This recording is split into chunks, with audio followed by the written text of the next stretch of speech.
আসসালামু আলাইকুম, welcome back to my channel. আপনারা যারা এরকম ঝুরঝুরা পোলাও রান্না করতে চান তাদের জন্য এই রেসিপিটি। আর হ্যাঁ, এটা কিন্তু আমার নতুন চ্যানেল, সো সবাই পাশে থাকবেন, ফলো করবেন, সাবস্ক্রাইব করবেন।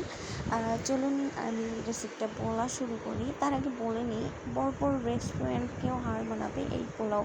দেখতে পাচ্ছেন কতটা ঝুরঝুরে হয়েছে, আর খেতে মাশাল্লাহ খুবই সুন্দর হয়েছে। আর এরকম ঝুরঝুরা পোলাও যদি আপনারা বাসাতেই তৈরি করতে চান তাহলে চলুন আমি রেসিপিটা শুরু করি। প্রথমে এখানে আমি পোলাও চাল নিয়েছি হাফ কেজি মতো। এটাকে আমি ভালোভাবে ওয়াশ করে নিয়েছি, 7-8 বার ধুয়ে নেওয়ার পর এটা পানি ঝরিয়ে নিয়েছি 5 মিনিট মতো রেখে। আর হ্যাঁ, স্কিপ করবেন আমার কড়াইটির দিকে নজর দিবেন না, যেহেতু অনেক পুরাতন, এই জন্য আর কি এরকম।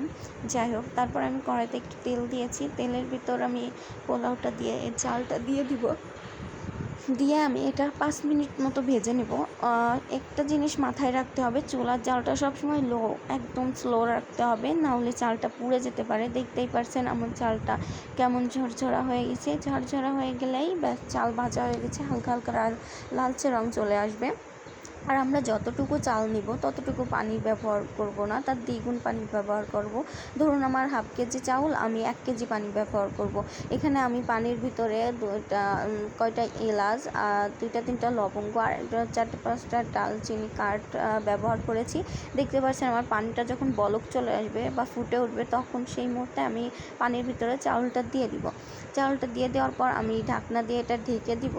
এটা 10 মিনিট মতো রেস্টে এরকম ঢেকে দিব। আর চুলার জালটা একদম লো আস্তে দিয়ে দিব, যাতে তল থেকে লেগে না যায়। আমি এখানে ভুলে গিয়েছিলাম তেজপাতা দিতে, পরবর্তীতে এখানে আমি তেজপাতাটা অ্যাড করে দিয়েছি। এবার এটা কিছুক্ষণ হালকা, দেখতেই পাচ্ছেন আমি কিন্তু একবারই নেড়েছি, ব্যাস আমার হয়ে গিয়েছে পোলাও রেডি। 10 মিনিটের ভিতরে পোলাও রেডি হয়ে গিয়েছে।